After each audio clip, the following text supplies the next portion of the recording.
Thank you and welcome to the show this morning. The topic this morning is the Nashville Black Covenant Coalition, and we're fortunate to have with us this morning to talk about the Nashville Black Covenant Coalition, the coordinator of the Nashville Black Covenant Coalition, Mr. KCaine. And of course, Mr. Caine, let me welcome you to the show this morning.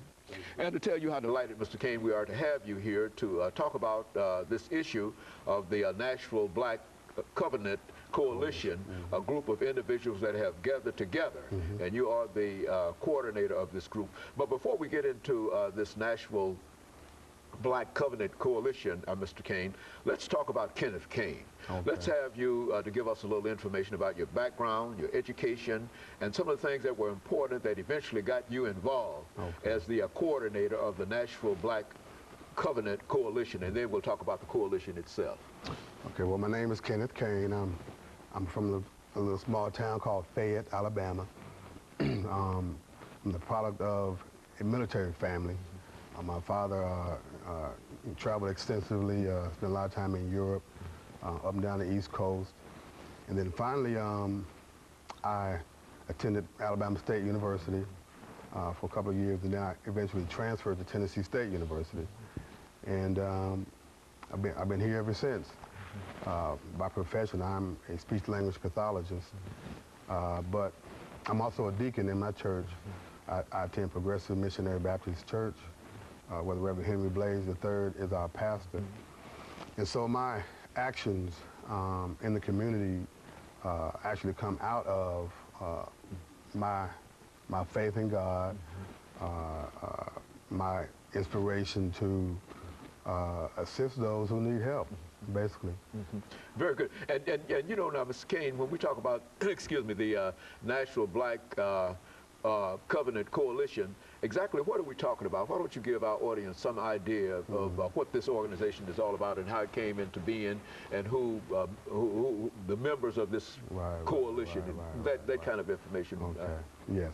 Well, they got started back in 2006, back when Tavis Smiley's book, The Covenant of Black America, came out, and it went to the top of the New York Times bestsellers list.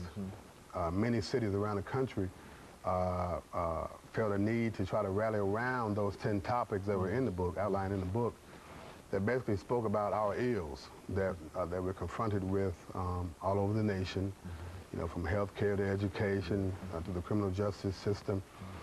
And so a group of us, people like Kwame Lillard, Reverend Blaze, Dr. Al Hadid, Mr. Matthew Walker Jr. from the Civil Rights Movement, and others, got together and we started just kind of, you know, discussing what can we do here in Nashville at this time.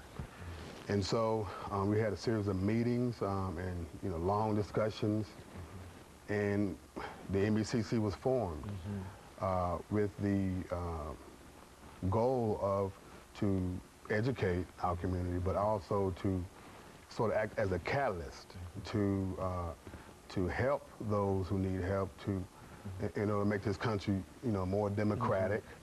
So, you know, issues that our community is in dire need of help in. You know, when you mentioned the book, and I think you indicated 10 items that that the group considered to be important, that African American, well, that people ought to be concerned about, that has brought all of you together. Now, what would you consider to be? Let's talk about some of those issues. Let's look at what might be considered to be the @1 issue during this first segment that you felt that you had to deal with. What's the major issue that individuals ought to be involved in at this time? Well, there are several major ones, I would say, but I think at the top would have to be our moral compass. Okay. Our values as a people in America, as a black people, because I understand that there are actually two Americas. You know, and so we represent black America, and economics is a major player, of course, in this capitalist system, but then so is voting, you know, and so we do have a conference that we're planning. I guess we're going to discuss that further in the program.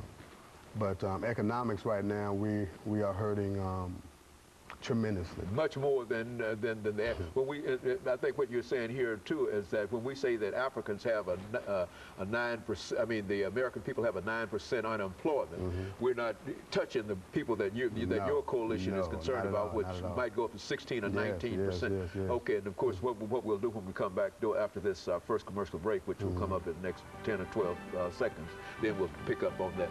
And we'll be back with our audience following this very, very short commercial break.